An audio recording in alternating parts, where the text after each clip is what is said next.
KTM revised the 1290 Super Adventure models for 2022 with minor updates to the engine and major changes to the chassis.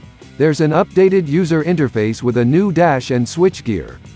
This bike is the most refined Super Adventure to date, and I have to say it looks great as long as you don't face it head-on. That's a face only KTM could love. This particular example cranks out a claimed 160 horsepower and 102 pound-feet of torque. On the Cycle World dyno, the Super Adventure R produced 132.3 horsepower at 9,200 revolutions per minute and 87.5 pound-feet at 7,000 revolutions per minute at the rear tire. Those weren't easy numbers to hit. KTM had to maintain previous levels of performance while achieving Euro 5 compliance. It started by reducing friction with revised oil routing, diamond-like coating on the camshaft followers, and Grafal anti-friction coating on the piston skirts. New stick coils fire 2 spark plugs per cylinder. The cooling system is now more efficient with 2 separate tall and narrow radiators rather than one large single unit.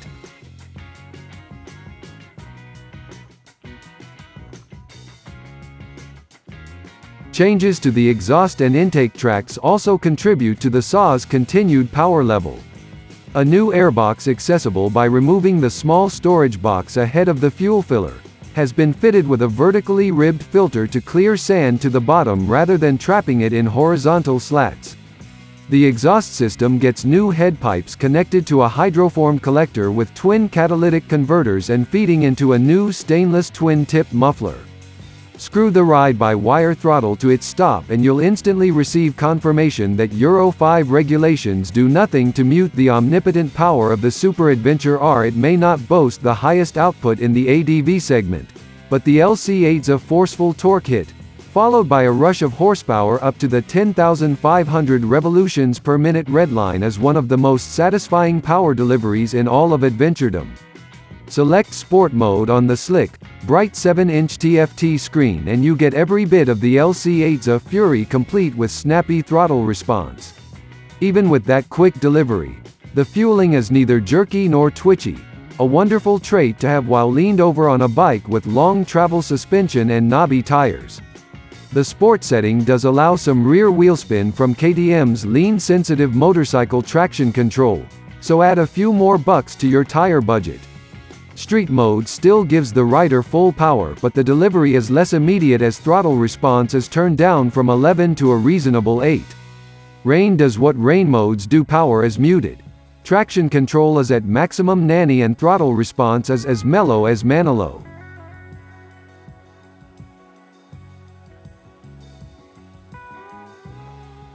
There are options for dirt duty as well. One is standard equipment. One is a $174.99 dealer-installed option. Off-road mode is standard issue and highly effective on most dirt roads and 2-track. This mode lets the rear tire spin twice as fast as the front for easy control of yaw on dirt roads. Additionally, the mode switches the Bosch 10.3 ME combined ABS into a highly effective off-road setting that retains anti-lock function at the front while disabling it at the rear. Cornering functions of ABS and MTC are also disabled in this mode. Overall, the off-road mode is great, but if you're looking to extract every bit of performance and dirt slinging potential from the Super Adventure R, spend the extra dough on the Rally Pack. Go truly big with the $749.99 tech package, which includes the Rally package along with motor slip regulation, quickshifter plus and hill hold control.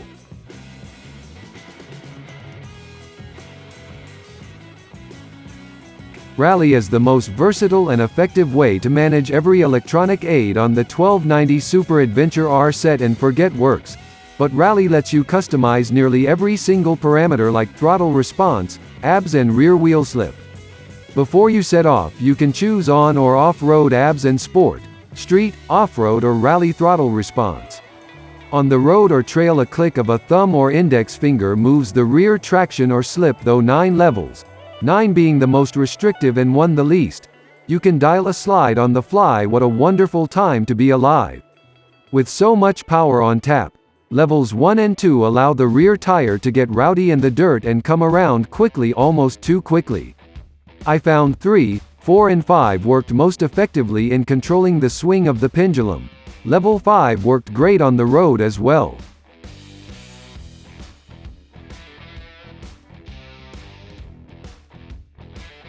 With so much power in the dirt, steering with the rear wheel is a blast and it works, but to do so you need a front end that gives you confidence in its ability to stay put and react quickly when needed. KTM has reconfigured the Super Adventure R's chassis to do just that. At the front, the steering head has been moved 15 mm rearward on the chrome molybdenum trellis frame for additional maneuverability and response. The front engine mount has been rotated 2 degrees forward for increased stability and front tire contact. Additionally, the swing arm is now 15 mm longer for better traction and tracking. It all works. Choose your mark.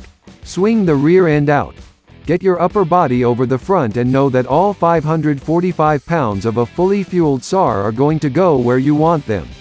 In tight corners, sitting down and railing the inside is possible, but you'll notice the bike's heft. However, that feeling is reduced from previous models, thanks to a 3-piece 6.1-gallon tank and a saddle configuration that moves most of the fuel and weight lower into the sides of the chassis as on KTM's midsize 890 Adventure. Not only does this centralize the mass of the SAR, it also makes for a thinner tank area between your knees while standing up. It's much easier to get the rider's weight forward when needed at the same time. Side-to-side movement is less strenuous.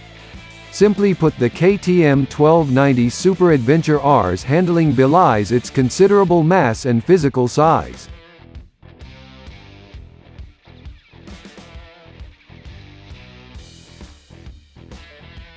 That physical size does help when on the road by delivering a mostly comfortable experience.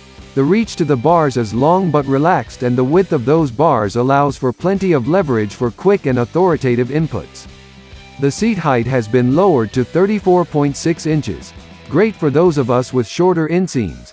However, this does reduce the seat to foot peg measurement and your legs may feel a bit cramped.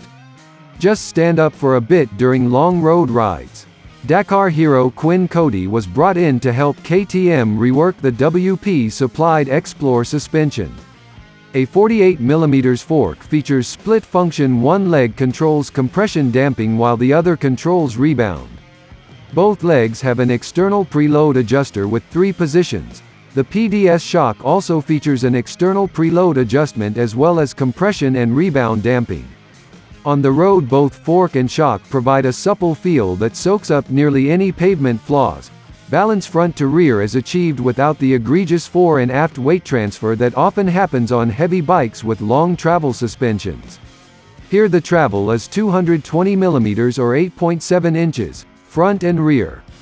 Increasing the compression by 2 clicks front and rear firmed up the ride and allowed me to ride as aggressively as I dared, with chunky Bridgestone Batlax Adventurecross AX41 tires on cobbled back roads.